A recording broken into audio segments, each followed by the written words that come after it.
وہ خراب ہونی ہوتی ہیں، اس کے لیے اسٹوریج چاہیے. ہم نے ابھی فیصلہ کیا ہے کہ ہم انشاءاللہ 900 نئی اسٹوریج فیسلٹیز بنا رہے ہیں پاکستان میں، تاکہ کسانوں اپنی ان کو چیز بھی رکھ سکے اور ٹائم پہ بیچے تاکہ ان کو قیمت ملے. اور پھر ٹرانسپورٹیشن کے اوپر بھی محنت کریں، جو چائنیز نے کیا تھا کہ ٹرانسپورٹیشن ایسی ہو کہ ان کی فصلیں، فروٹ، پھل اور یہ جو سبزی یہ ضائع نہ ہو. اور اس کے لیے یہ بڑا ضروری ہے کہ اسٹوریج بھی ہو، ٹرانسپورٹیشن بھی ہو. ہمارا کئی اندازہ لگایا جاتا ہے کہ 30% ہمارا پھل ضائع ہو جاتا ہے، 30% سبزیاں ضائع ہو جاتی ہیں. اور اس کے ایک اور بھی طریقہ ہے کہ فوڈ پروسیسنگ، یعنی ہم وہ اب چھوٹے چھوٹے فوڈ پروسیسنگ لگانے لگے ہیں. اس کے لیے ہم قرضے بھی دیں گے بڑے بڑے سستے، تاکہ یہ میکسیمم بینیفٹ کسان کو ملے. جتنا کسان کو فائدہ ہوگا اتنا زیادہ وہ پیسہ اپنی زمین پہ لگائے، اتنی زیادہ پیداوار بڑھے گی. جی اگلے کالر ہمارے ساتھ. السلام علیکم. جی وعلیکم السلام. جی کون بات کر رہی ہیں، کہاں سے؟ جی میں تبسم فیصل بات کر رہی ہوں لاہور. جی آپ کا کیا سوال ہے پرائم منسٹر صاحب سے؟ جی فرسٹ آف آل میں آپ کی گڈ ایفرٹس کو اپریشیٹ کرنا چاہوں گی، کیونکہ اس مشکل وقت میں آپ جیسا لیڈر ہمارے لیے اللہ تعالیٰ کی بہت بڑی بلیسنگ ہے. باقی میرا کوشچن جو ہے وہ ہمارے ہیلتھ سسٹم سے ریلیٹڈ ہے. آپ کی حکومت جو ہیلتھ سسٹم میں ریفارمس لے کر آ رہے ہیں وہ بہت اچھی ہیں، لیکن اس میں جو ہیلتھ کارڈ دیا جا رہا ہے تو کیا یہ واقعی میں جو ہے وہ اپلیکیبل ہے؟ کیونکہ ہاسپٹلس میں جب عوام یہ لے کر جاتے ہیں تو اس کو وہ رسپانس نہیں دیا جاتا.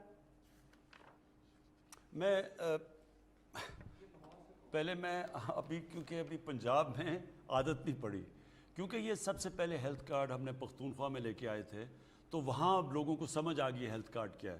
تو میں صرف آپ کو یہ پختونخوا کا بتانا چاہتا ہوں کہ انہوں نے جو صرف فیسلٹی کا فائدہ اٹھایا ہے ہیلتھ کارڈ کا پختونخوا کے اندر، وہ 10 ارب روپیہ ہے. یعنی 10 ارب روپے کی فیسلٹی ہیلتھ کارڈ پہ وہ یوٹیلائز کر چکے ہیں، کیونکہ وہ لوگوں کو عادت پڑ گئی ہے. یہ کسی کو ابھی سمجھ ہی نہیں آ رہی کہ ہیلتھ کارڈ یہ کتنی بڑی اللہ کی نعمت ہے. مطلب یہ کہ آپ کے پاس پختونخوا میں 10 لاکھ روپیہ ایک ہیلتھ انشورنس ایک خاندان کو ہے. وہ کسی بھی گورنمنٹ ہاسپٹل میں جا کے 10 لاکھ روپے تک اپنا علاج کروا سکتے ہیں. پنجاب نے ابھی تک 2 ڈویژنز میں کر دیا ہے، ساہیوال اور ڈی جی خان ڈویژن میں انہوں نے سب کو ہیلتھ کارڈ دے دیا ہے. اور وہ سال کے اینڈ تک سارے پنجاب کے ضلعوں کے اندر یہ ہیلتھ کارڈ پہنچ جائے گا اس سال کے اینڈ تک. اور اس سے انہوں نے 7,30,000 روپیہ ہر ہیلتھ کارڈ پہ رکھا ہے. لیکن اگر مزید اور ضرورت پڑے ہاسپٹل میں تو 3 لاکھ تک اور وہ دیں گے پنجاب گورنمنٹ. میں صرف آپ کو یہ سمجھانا چاہتا ہوں اپنی قوم کو بھی کہ دیکھیں میری سب سے بڑی یہ خواہش تھی کہ اس ملک میں غریب آدمی کو اگر گھر میں بیماری ہو اس کو یہ خوف نہ ہو کہ میں اگر ہاسپٹل جاؤں گا تو میرے پاس پیسہ نہیں ہوگا.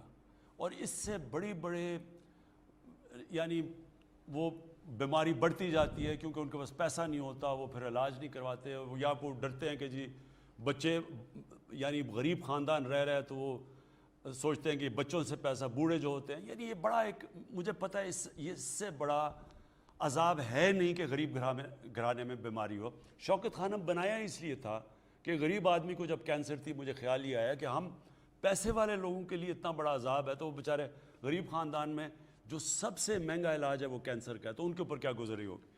تو دیکھیں یہ صرف یہ ہیلتھ کارڈ نہیں ہے، یہ ایک ہیلتھ سسٹم ہے. یہ ہیلتھ کارڈ ہیلتھ سسٹم ہے. اور وہ کیسے؟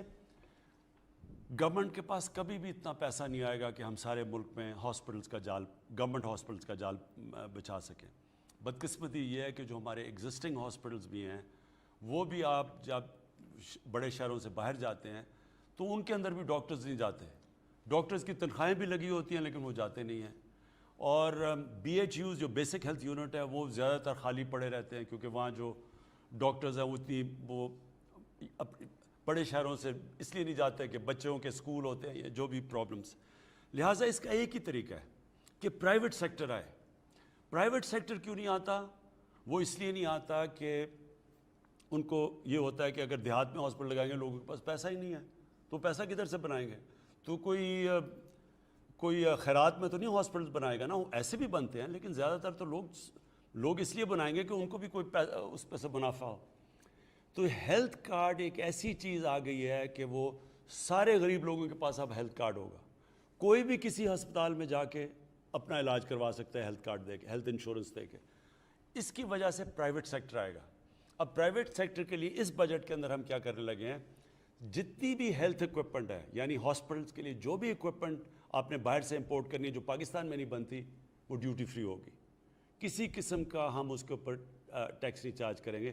اور پھر ہم کوشش کر رہے ہیں کہ جو اوقاف کی زمینیں ہیں اور جو یہ ویکیو ٹرسٹ کی زمینیں ہیں جن کے اوپر قبضے ہوتے رہتے ہیں, ریلوے کی بھی کئی زمینیں, ان کے اوپر ہم ہاسپٹلس کو بڑے سستے داموں پہ ان کو زمین دیں گے تاکہ ہاسپٹل, وہ اصل میں اتنی زمینوں کی مہنگی ہے کہ وہ سوچتے ہیں کہ ہم ہاسپٹل بھی بنائیں اور اس کے اوپر پھر اتنا خرچ بھی کریں اور پھر کیسے نفع بھی کیسے بنے گا. لہٰذا ان کو سستی زمینیں دیں گے.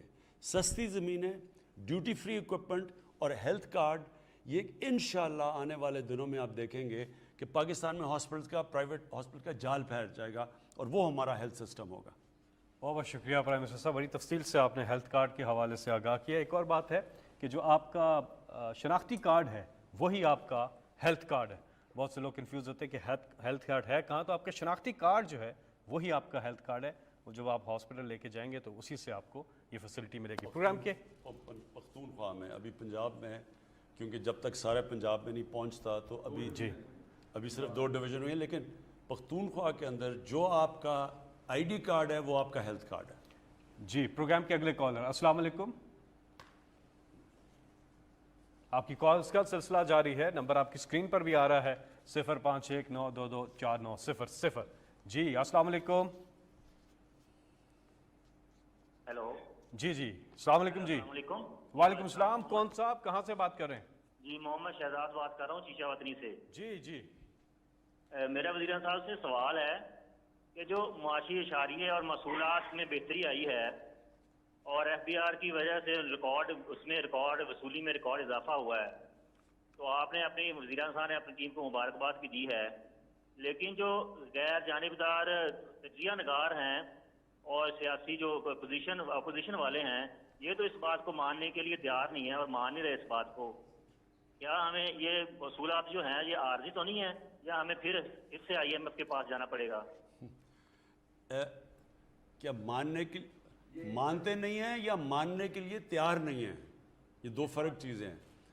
ماننا چاہتے نہیں ہیں. اچھا میں آپ کو بتاؤں, دیکھیں پہلے تو FBR کا میں کہہ دوں, یہ پاکستان کی تاریخ میں ریکارڈ ہوا ہے, ریکارڈ کلیکشن ہے.